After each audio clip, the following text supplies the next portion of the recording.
Mabukeli namhlanje siliqala ngegiya eliphezulu ke uhlelo enilithanda kakhulu ekhaya Jikelele. Angithi phela iphaseli ingane zethu. Halala abantwana bakithi bakithi naze nasebenza. Uyabona nje ngiyakhumbula nami ngalezi ayikhathi zokuphuma kwephepha. Hey, wawungalali lokhu uqwashila ungazi noma uphasile noma kanjani. Abanye ke babeze bezwe ngomakhelwane ukuthi baphasile. Uma ngale nje ukuthi hawu kanti umakhelwane yalazi igama lami lesingisi. Hey, balazelaphi? Kanti hayi bakugadile onkonzimalanga. Igama lami nguNoxolo Mamtshalwa kwaMwali. Ihlangana lemhlophe qwa. Intokazi kuyale ondini ngasesishamthetho sesifundazwe esidala. Sibonga kakhulu umbukeli kusihlanganyele kanye nathi la ekhaya Jikelele. Ewe apha kuse ekhaya Jikelele mbukeli masibulise ngalensasa umhla we-19 kweyomqungu izolo ke kuye kwabhengezwa iziphumo zebanga le-10 lalapho ke iphondo lase-Freystata iye yachazwa njengeyona inkqenkqeza phambili kwaye ke namhlanje lusuku lokuba kukhutshwe iziphumo nathi ke apha enkqubeni sizawuzeka mzekweni sigxile koko kuchaphazela ezemfundo ukuzibela banzi ngako konke hlala nathi apha ekhaya Jikelele sikhona ku-SABC Plus pha ku-SABC Lihaye dimloke ukhalosaka lubisi umadlongothi mazipha mamshukuma mazondwa ngezinto zakhe mbukeli masijonge eziphala phambili kule yuri singena kuyo.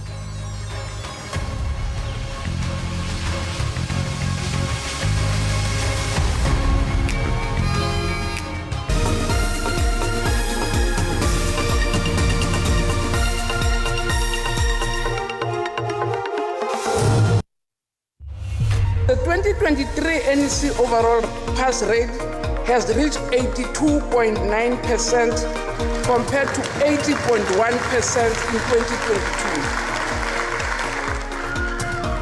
Abafundi bebanga le-matric bonyaka ka-2023 baphumelele ngomyinge wepesente ezi-82.9 ekhulwini kanti iFreystata izinze kwindawo yayo ephezulu kuzo lonke ngezinga lokupasa elingu-89.3%. Labo bantu ababanjela ababulewela baxhunyaniswa nohide lwamameda. Ungqongqoshe wamaphoyisa ubhekicele ukhala ngenanda uthi sivele yaphenduka isidleke semgulukudu ucele ubevakashela indawo yesigameko lapho kudutshulwe kwabulawa khona abantu abayisithupha.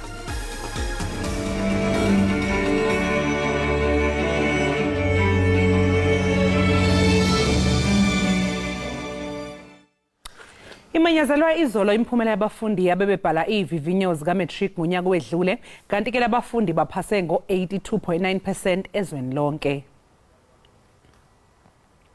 Isifundazwe iFree State siphinde sayiqwaqwada zonke ke izifundazwe emakhanda ngo-89% kwasekulandela iKwaZulu-Natal ngo-86% kweza iGauteng ngo-85%. iNorthwest yona ithole u-81% kwasekulandela ke iWestern Cape ngo-81% bese kuza ke isifundazwe iEastern Cape ngo-81%. Isifundazwe iLimpopo sithole u-79% kwasekulandela isifundazwe eMpumalanga ngo-76% kwaba iNorthern Cape ngo-75% nokuyiyona ke elale emsileni. Kusenjalo izikole ezimbini zaseGqeberha ziwugcinile umyinge wekhulu lepesenti kwimvuwo zebanga le-10 zebhodi yeemviwo ezimeleyo zonyaka ka-2023. Isikolo samabanga aphakamileyo iSt Dominic kunye nesikolo iTheodore Herzl zithe qolo ukutshila ngokubhasela emagqabini ngabafundi baka-grade 12. Abafundi bebanga le-10 phansi kwebhodi ezimeleyo yemviwo i-IEB bafumene iziphumo ezincumisayo. Izikolo ezimbini zamabanga aphakamileyo eGqeberha zifumene u-100%. Nalapho abafundi ababini abasuka kwisikolo iSt Dominic's Priory School bapase emagqabini. And I am very proud of what I've done, but I would also like to take this opportunity to thank the teachers, the school staff and my family for supporting me throughout my school career and helping me achieve these good results. I think the biggest thing is honestly just consistency. Like, if you're consistent day in and day out, it's going to work out for you. So just stay focused, stay disciplined. You know, matric is a year with lots of distractions. You know, there's lots of fun things going on. But, you know, if you have a goal, stick to it and work towards it and you'll get there. Ukanti Theodore Herzl ngesinye isikolo esiqhube kakuhle kubafundi bebanga le-10 abayi-19 i-17 ipase ngoB. I think this year was a bit more challenging, but I very proud of my results. It took a lot of hard work and effort, and I wouldn't have gotten through it without the support that I'm very grateful I had. Firstly, for God and my religion, also for my family and friends, and the teachers here at Theodore Herzl who really supported me along the journey, both in school and out of school, which they didn't have to, and they did with love and care, like they always have. I managed to survive with the support of my family and my friends, and especially my teachers. I am grateful for having them. And for 2024, I want to study actuarial science in university, and the reason for that is because I'm always passionate about finance, and actuarial science is something challenging, so I love to challenge myself doing things that's hard and become the better version of myself. Abafundi abayi 15,180 abathe bachophela imviwo ze-IEB ngo-2023. Kwindaba ze-SABC ndingulwando nomoyi ndiseGqeberha. Beqhuma injabulo nemkikizo ngesikhathi kukhishwa imiphumela ka-matric yalabo bafundi abebefunde ezikoleni eziyimele ezaziwa ngama-IEB. Labafundi baphase ngo-98.6%. Kwaba bafundi ukuphumelela emagqabini bekuthetha ukuba banyusa ikawusi basebenze nzima ngokumandla. I was head girl, so there was a lot of pressure. I was also first team captain. I was also doing arts and drama. I was doing a lot of things. So the pressures of what all of those roles expected from me was very hard. Kwinqununu yesisikolo ukunika inkxaso emandla kwaba bafundi besafika kumabanga phezulu ayeyona ndlela yokuqinisekisa impumelelo yabo. They really pulled the rabbit out of the hat, and they have surprised us with some amazing results, and they've worked incredibly hard for these results.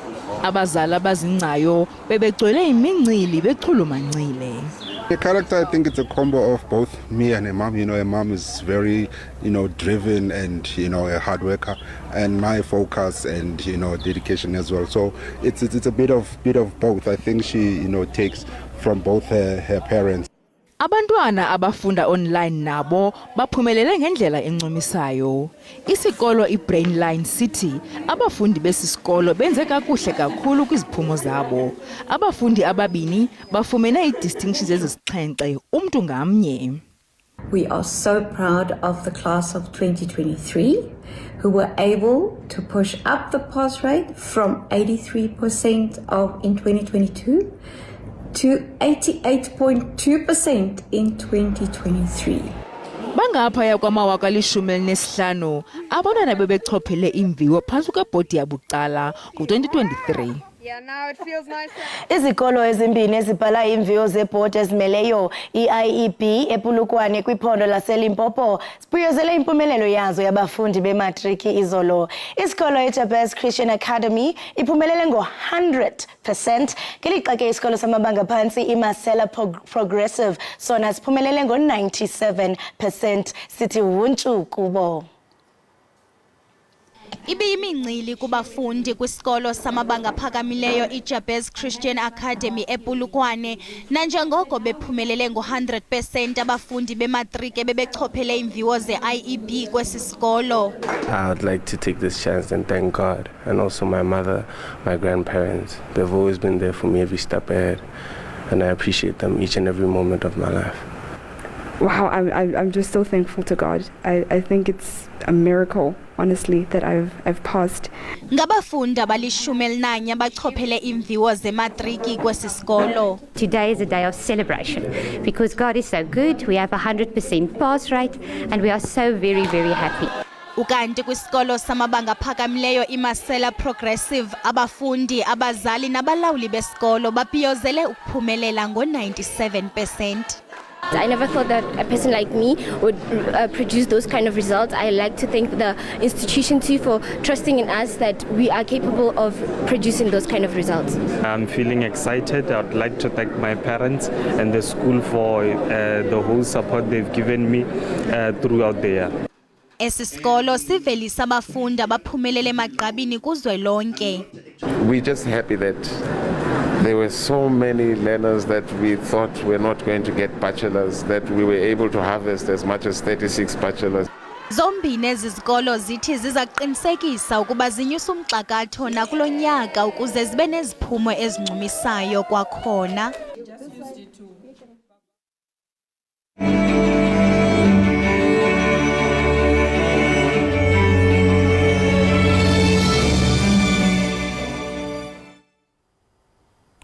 Abazali kanye nabafundi base unathi Mfeka eKomani esifundazweni Eastern Cape beneme njengoba kunembiko ethi umkhandlu olawula isikole iSchool Governing Body sibambe imiphumela yabafundi.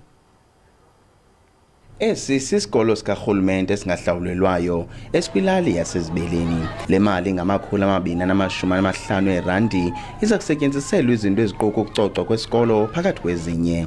Nanjengokutyholwa ngelithi isebe lezemfundo liyacotha ukwabela esisikolo imali yenkonzo. Abazali bathi le mali ininzi ingakumbi kwabangaphangeliyo. Mna ndingumama ongaphangeliyo. Ndinabantwana nabazukulwana. Abantwana bam bafunda apha bayi5. Andiphangeli ndixhomekeke kule grant. So into enzeka imali bendiyipeyile ndiye ndathenga obhaka izihlangu iuniform ongenajezi ndimthekele ijezi ongenabhaka ndimthekele ubhaka. So ezi 250 khandikwazi ukuphumelela kuzo. So ibhlungu ngohlobo lento bana abantwana bethu ngokubakhutshelwe ngaphandle. Le meko iyabalibazisa abafundi abazakuqala ibanga lesibhozo kwezinye izikolo. Affecta kabuhlungu kakhulu because ezinye izikolo ziqalile ngoku. And abanye abantwana bayaqalisa baqalile ufunda and bazifumene neencwadi. And because angayi ukuyobhalisa phana and izawugcwala indawo. Bekufanele uba ndiyebulela qha na-reporte and nomama kanamali. Ufila njani wena ngaloo nto? Ndifila kabuhlungu because abanye abantwana bayabhala thina sihleli nje asifundi. Abazali bakwathi iSGB ayisebenzisani nabo. Siye sadibana neSGB plus notishara noprincipal. Sayicela into yoba mabasinike nje ireports zabantwana. iSGB ime ecaleni le-teacher lesikolo. Noxa nje iSGB yalila ukuphefumla ngalomba, isebe lezemfundo ephondweni lithi izikolo azivumelekanga ukubambela abafundi iripoti. Akho mntana uba nesivumelwano nesikolo, ngumzali oba nesivumelwano nesikolo. So kuyilonto ke sisithi kuba into engalunganga into yoba kube kumntana ugcinelwe iripoti ngenxa into yoba umzali wakhe engazenzanga into evunyelwene ngazo esikolweni. Abafundi kulindeleke ukuba balinde iziphumo ze bafakwe kumagumbi ekufanele bafundela kuwo. Lokama abaphumayo behleli emakhaya belinde ukuza ganxele. Ndingusidima Mfeku kwindaba ze-SABC kuKomani eMpuma Koloni. Asahlola ubungakanani bomonakalo obangelwe yimvula kwindawo ezithile kwiphondo laKwaZulu-Natal. Amaqela ajongene nentlekele kuchaphazeleke indawo eziphantsi komasipala ombaxa weTheku, iLembe neHowick ezikumbindi weliphondo. Indlela nezinye iziseko zophuhliso ezibalulekileyo nazo zithe zabe kanti ziyachaphazeleka. Inkonzo yezemozulu yoMzantsi Afrika ikhuphe isilumkiso semozulu embi ekuqaleni kwale veki.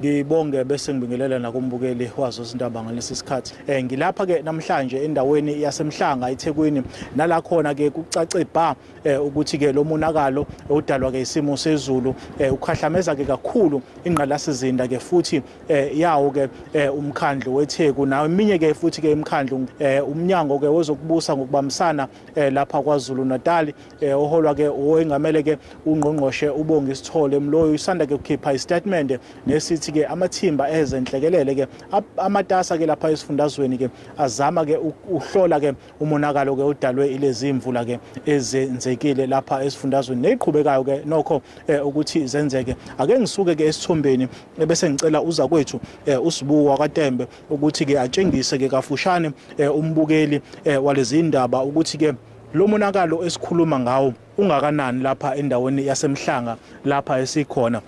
Njengoba kubonakala ke ingqalasizinda yamanzi ithintekile lapha, ingqalasizinda kagesi nayo ithintekile, umgwaqo lo uvaliwe nje, akekho ovumelekile ukuthi ke ahambe eduzane nalendawo njengoba ubona ke kukhona esingathi ke itape la ebekiwe uqinisekisa ukuthi ke abantu bayabona ke ubungozi bendawo nesakhiwo ke futhi esiseduzane nawo lomgwaqo sithintekile njengoba ke umbukele bona nje sime ke cishe esingathi ke ngeinsimbi ikhonkwane ezakhelwe ke ngaphansi, kepha ke esikutholile ke ukuthi izakhamuzi ezihlala ke kusona lesakhiwo zikhathazekile ke impela ngalomonakalo ke usubonayo ke uqhubeka lapha esifundazweni KwaZulu-Natal. Njengoba ngishilo ke ukuthi amathimba ezenhlekelele aphumile ke athe chithisaka asazama ke uqoqa ke esingathi ke ulwazi lokuthi mungakanani umonakalo ke okwenzekile kusukela ke zibe khona ke lezi imvula einamandla nayizolo ke eziholele ekutheni ke izikole zisheshe zivalwe abafundi bayalelwe ukuthi ke babuyele ke emakhaya sibuyisele intambo kwenegoli. Ungqongqoshe wamaphoyisa ubheka icele uthi ilokishi iNanda eThekwini seliphenduke isidleke semgulukudu. Ungqongqoshe ubevakashele lapho kudutshulwe khona abasolwa abayisithupha khona izolo. Ezibalweni zakamumva zobugebengu, iNanda ibalwa namalokisha ingozi kakhulu kuleli. Kubulawa abasolwa abayisithupha ngesikhathi bedubulana namaphoyisa. Labasolwa bebefunelwa uxhaxho lamacala abucayi okubalwa ukubulala kanye nokuduna izimoto. Isiteshi samaphoyisa eNanda sisaqhubeka nokubhalisa izinga eliphezulu lamacala okubulala nawokudlwengula. Labo bantu ababanjwe la ababulewe la baxhunyaniswa nohide lwamameda okuhlanganisa nokwenzeke ngaphandle kwale province laba abarobha khona ibhizinesi le ophongolo bantshontsha isibhamu bantshontsha 60,000 okusho ukuthi bebesebenzisa le ndawo njengosizinda ukuthi bakwazi ukuphuma bahamba benze lezo zinto. Kwesigameko esihlukile amaphoyisa acela kunoma ngabe ubani onolwazi mayelana nokubulawa kwamalunga amahlanu omndeni owodwa eEdendale eMgungundlovu. Izisulu abesifazana ababili nezingane ezintathu. Ukholakala ukuthi kusetshenziswe imbazo ekubulaweni kwabo. Ezindabeni ze-SABC ngingunonjabulo Mtunga Makamu eThekwini. Ewe mbukeli ekhaya Jikelele saqhubeka kaloku ukubhiyozela abafundi bematric kanti ke kuyabonakala into kubana nephondo lapha kwaZulu Natal lenze ezibukwayo. Xa sibuye ke evenkileni sizawuncokola nesithethi lesebe zemfundo pha kwaZulu Natal umnomzana Umuzi Mahlambi. Qiniseka mbukeli awugunqi sele engxangile kananjalo njengoko umbona apho kumabona kude wakho. Masiliqhwike sibhatala amatyala ungagunqi.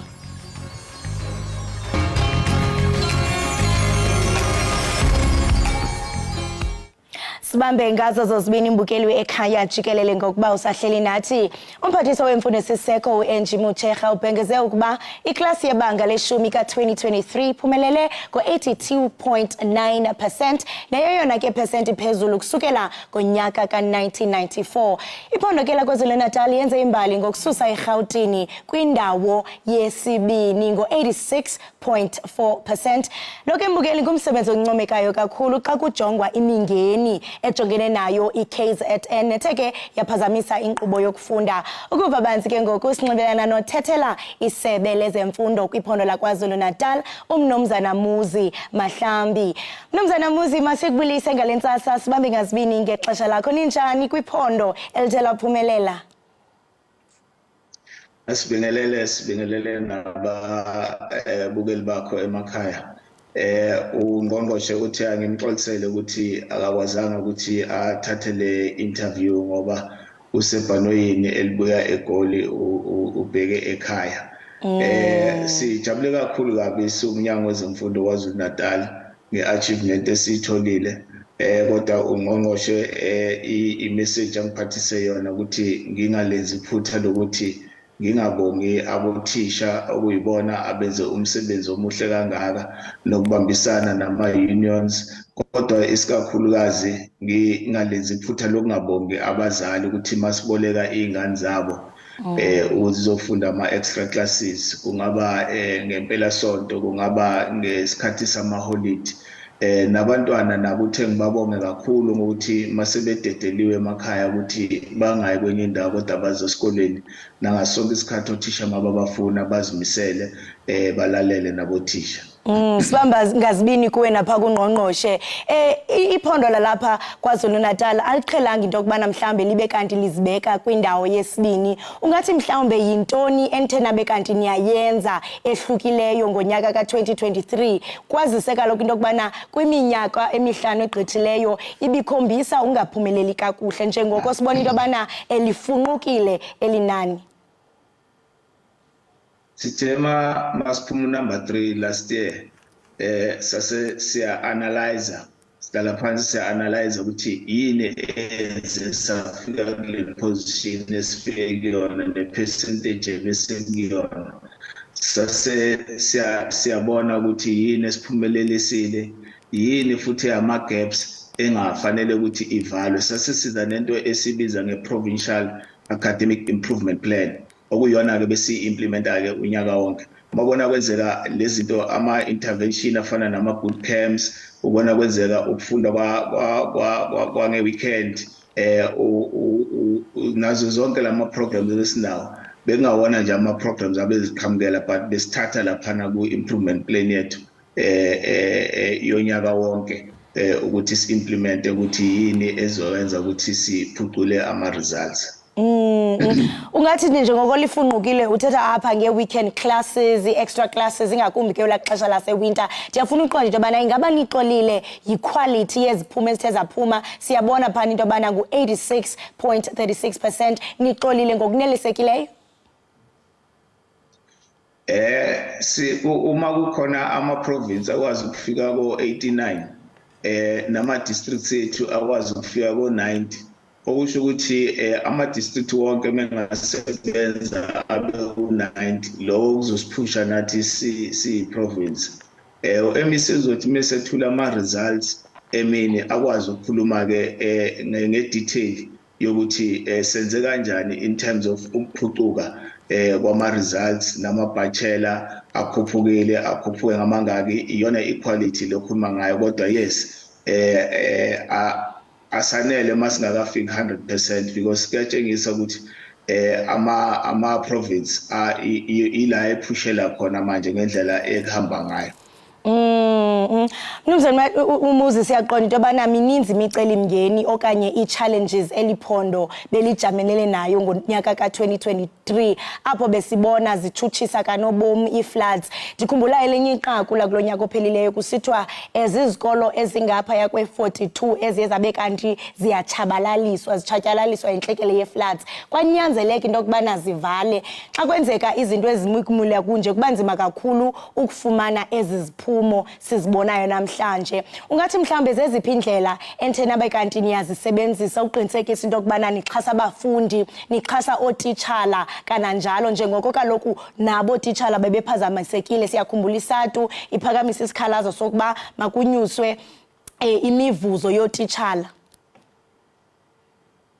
U-MEC ekhuluma kwenye ye-interview namhlanje kuseni ukuvezile ukuthi unyaka ka-2023 ubungelula ngempela, bekunama-challenges amaningi okusho nje abebhekene nomnyango. Eyodwa yawo ukungabi ney'mali ey'phelele, kube ama-budget cuts enze i-situation ya-worse, kube nalezi zinto lezi ozibalayo nawo.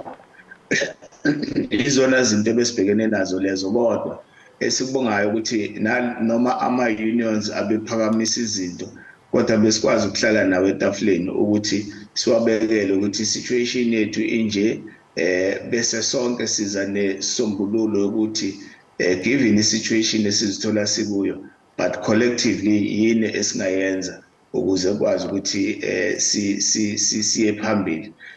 Nawo konke lo masikhuluma ngabothisha abenze lento, abothisha bethu kodwa abamalunga eyinyunyana, kodwa iyinyunyana kodwa besikhuluma nazo besi-understanda ukuthi sinale situation. That is why bekuyizo futhi ebezikhuthaza amalunga azo ukuthi abantwana mabafundiswe. Usathetha kananjalo Mnumzana Umuzi ngomba wesisombululo phezolo apha enqubeni besinaye umnumzana uElijah naye balisa into kubana ezi-25,000 izikolo ezithe bakanti ziyavulwa kulo 2024 academic year. Sithi into bana zikhona izikolo phakathi ezibe kanti azivulwanga. Siyaqonda into bana nakweli phondo lase KZN zikhona izikolo ezingavulwanga ngenxa yokuphazamiseka kwesimo sezulu. Ndiyafuna uqonda into bana ingaba mhlambe zithini izicwangciso zenu zokuqinisekisa into kubana abantwana abashiyeki ngasemva niyakwazi into kubana bafumane imfundo kuwo lo nyaka? Ungaba siphazanyiswanga imvula eyaqala yana njengoba bekuxwayisiwe ngo-level 5 warning weather services. Besizokhuluma ukuthi sivule kahle sangaba nenkinga, ngoba sivule kahle sangaba nenkinga until around 10 siqala si-experience ukuthi no, le mvula iyana manje ina serious. Ingaleso sikhathi-ke inhloko yomnyango ithatha i-decision ukuthi ayisuspende ukufunda ukuthi kuzokwenzakalani ngokurecover sesine experience manje as a country, as a province. Sisuka ku-COVID yayenza sihlale ekhaya inyanga nenyanga sakwazi ukuba ne-recovery plan. Sisuka kuzo iy'khuphula 2 years ago KwaZulu Natal sakwazi ukuthi sibe ne-recovery plan namanje futhi njengoba abantwana besibaxwayisile ukuthi abahlale emakhaya babuke i-situation ngoba isixwayiso lesa-level 5 siyisonto lonke sizosiphele kusasa. So besifuna ukuthi sisave imphefumulo kodwa sazi ukuthi leyo mphefumulo izokwazi ukubuya izoqhubeka nokuthi sikhava kanjani i-curriculum. Ingabe abantwana bona baziva kanjani? Sibabonile pha bekwi-breakfast meeting naye umphathiso wemfundo esiseko Enjimutshekga. Namhlanje zithini inhlelo, abazali imincili ithini nje? Abantwana bonke bazoya ezikolweni bayolanda ama-statements abo. Siyaye sithembeleke kuma-statements ethu ukuthi noma iphepha liphumile sibabonile abantwana balinda iphepha bazoshaya u-12 bebhiyoza. I-experience yethu ukuthi iyenzeka iphepha libe nama-omissions kodwa uma ufika esikolweni kuthiwa it's a different story. So siyacela ukuthi abantwana balande ama-statements abo abothishomkhulu babalendile namhlanje asekhona ezikolweni. Bese sithi abantwana abangaphumelelanga bangapheli amandla babuyele esikoleni nabazali babakhuthaze nabantwana abaphasile babhiyoze ngokuthi bazigade ngoba isikhathi esiningi abantwana nabo laba abaphasile mabengakwazi ukumanage i-excitement yabo bangena emotweni baphuza utshwala kuyaba ngalelo langa umntwana ephethe i-statement nabazali bengasibona sekhaya umntwana usesengozini yemoto. Amazobulumko sibamba ngazibini kwenjalo nje sele sinusetile ngokumgangatho ngokuphumelela kwindawo nibetha iGauteng. Ndiyafuna ukuqonda into bana lo mgangatho nizawuphumeza nakulonyaka ozayo nakule minyaka ezayo. Ya sizakhele i-challenge thina ngokuthi sibe kuleli zinga leli. Leli zinga leli now becomes our standard ukuthi kusho ukuthi kufanele sikwazi ukulimaintaina i-challenge esiyi-acceptayo le esizakhele yona moving forward ukuthi sizoyimaintaina. Ngasibabe ngazibini ngexesha lakho kwaye ke siyavuyisana nani niliphondo la KwaZulu Natal nize ke mzekweni ke nakwiminyaka ezayo. Enkosi kakhulu. Enkosi. Lo ke mbukele besithetha naye ibingumnumzana Muzi Mahlambi othethela ke isebe lezemfundo kwiphondo la KwaZulu Natal. Besixovela banzi kaloku ngempumelelo yeliphondo njengoko kaloku sibona into kubana ibethe yanqonqoza yona iGauteng. Kanti ke mbukeli ke masithi qhwisi ibhatala amatyala. Uyaqonda ukhumbule kaloku into kubana namhlanje nguFriday sifuna uncibilike uxhense uqhelixhwane kanti ke xa sibuya sabuya naye uTouchline. Ungalijije loqhosha ufuna ukuphosa.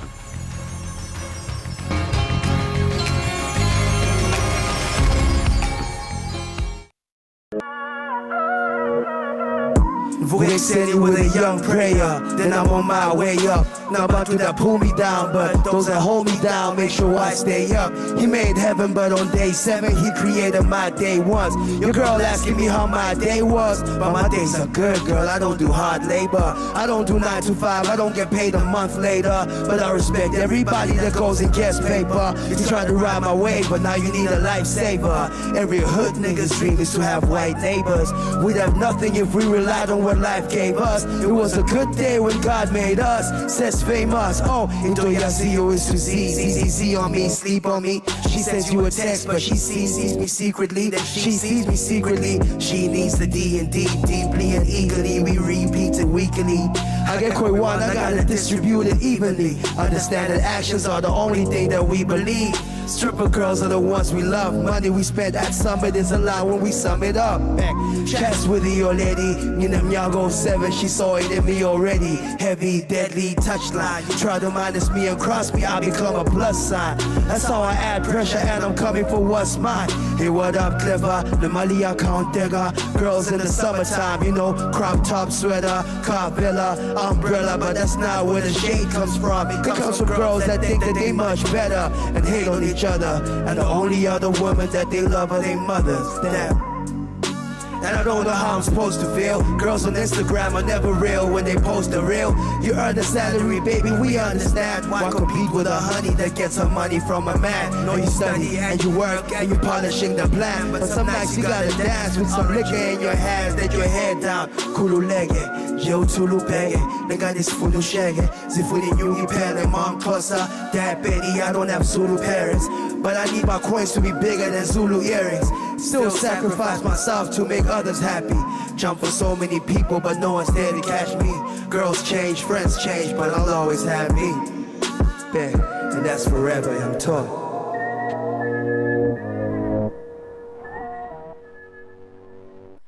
Mbukeli sigcine sifikile ke leso sikhathi ebesibhekwe ngabomvu sokuphela kwamaphupho kubafundi njengoba isiphumile nje ke imphumela kaMatric. Umfundi ke oshaye into exokeme ezikoleni ezaziwa ngeQuintile 4 KwaZulu-Natal uSimlindele Khumalo wale Olundi KwaZulu-Natal usasicongweni ke yena ngoba phela usendizeni njengoba elibhekise la eyokwemukela khona umklomelo wakhe. Kanti ke kuZoom sinothisha nhloko ke wesikole abefunda kusona ke uSimlindele uNtomfuthi wakaKumani. uSimlindele ngazi ukuthi uyasilahlekela ke njengoba sengishilo umbukeli ukuthi cha umatasatasa ngathi futhi ke usesendleleni eza lapho ayohamba khona yohlonishwa khona ngalokho mphumela yakhe ke ayitholile. Sizoxoxisana kanye naye ke siphinde sixoxisane nothisha nhloko wesikole samabanga aphakeme lapha iOndini High. iOndini ke High ke mbukeli ilapha yana Olundi eBinothi nokuyilapho ke uSimlindele ke afunda khona. Sizozama nje ke ukuthi ke sixhumane naye uSimlindele kodwa manje ngoba ukhona uthisha nhloko lapha mhlawumbe ke singabe siqala sixoxisana naye. Sikwamukele Mamthandi sikubingelele la ekhaya Jikelele. Sibonga kakhulu ngesikhathi sakho. Ngiyabonga nami ngiyabonga kakhulu sisi. Siyakubingelela siyakwamukela ekhaya Jikelele sibonga ukuthi sixoxisane nawe. Isikole sakho sisebalazweni njengamanje wonke umuntu ukhuluma ngoOndini High School impela iflag la soOndini nje liphephezela phezulu. Siyanibongela siyanihalalisela ngemiphumela kaSimlindele. Yebo siyabonga nathi. So Mamuthandi mhlambe mangaqala nje njengothisha nhloko wesikole umsebenzi omngaka salalisela isikole ngomsebenzi wokuhalalisela ke umsebenzi omuhle wenziwe uSimlindele okhiqiza umfundo ovelele. Engabe nje bezinjani izinhlelo nokulungiselela maphakathi nonyaka?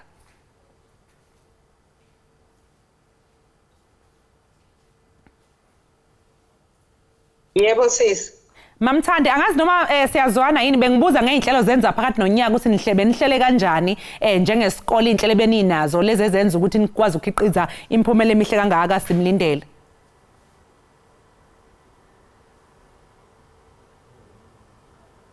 Hayi ke mbukeli ngazi ukuthi nje ke sineyingqinamba ezincanyana nje zokuthi sikwazi ukuxhumana nothisha nhloko lapho Ondini High School kanjani noSimlindele. Sizozama nje ukuthi mhlawumbe lokhu siqhubeka ke sibathola njengoba wazi phela mbukeli ukuthi ke iphumile ke imphumela kaMatric abantwana abaningi eningizimu Afrika yonkana bebelindela imphumela yabagcina iphumile ke baphasile abantu kuyajatshulwa kakhulu abazali izikole bayayiqhenya kanti nalabo abangaphumelelanga sithi nje kini qinani isibindi niqhubekele phambili nazi ukuthi akusikho ukuphela lokhu kusakhona okunye kusandindile sathi qhu 8 tolo siyabuya emva kwezitolo.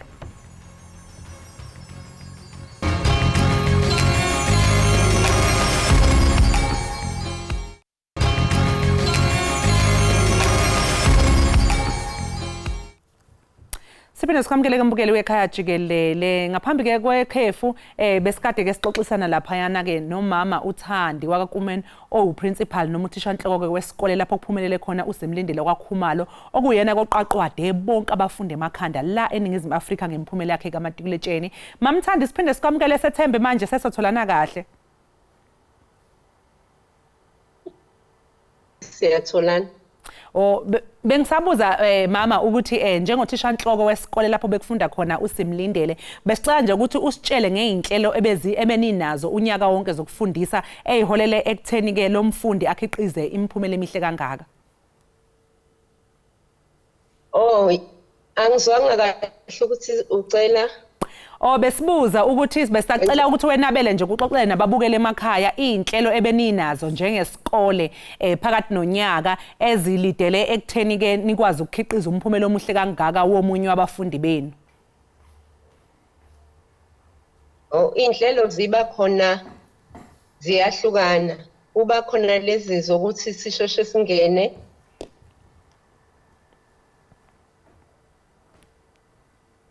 sihlale sifundisa abafundi ngekhathi zengeziwe. Kunezindlela ezahlukene. Kwesinye isikhathi siye sicela othisha abasuka kwezinye izikole beze bezolekelela esikoleni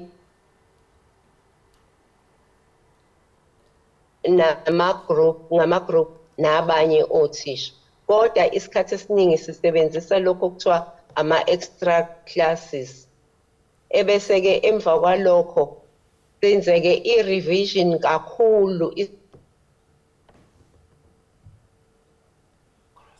isikhathi eside. I-revision yethu nje siyiqala kahle lapha ngo-A papers lawa asuke khona esikoleni.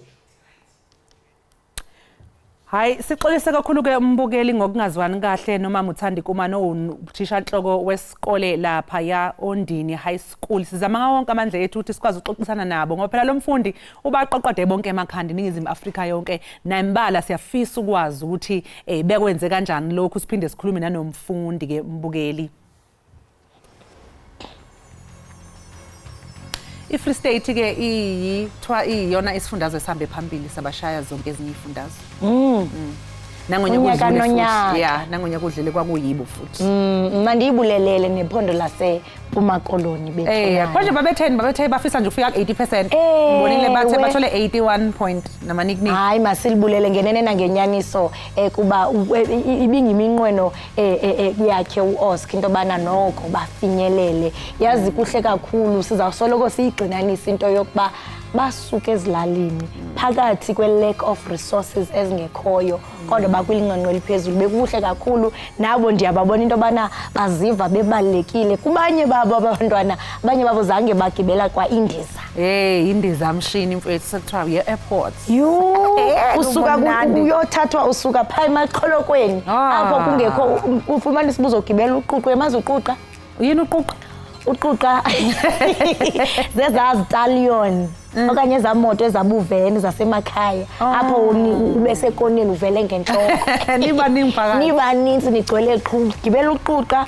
uthi airport uthi breakfast nomphathiso uEngine Utsheha sokuhle kakhulu into okubana ubhiyozelwe ngomsebenzi othe wawenza ubila usoma unyaka nonyaka ungalali ngokuzimisela kwakho sithi wuntshu kubafundi bamatric kwaye sibanqonelo lokuhle nakulona unyaka okuhle kodwa mbukeli kanti njengamanje ke sekusela nje imizuzu emithathu ukuthi kushaye ihora lika 8 o'clock so nje ke qu 8 lo mbukeli mangabe sibuya sobe singena kwihamba phambili singena ehoreni lethu lesibili.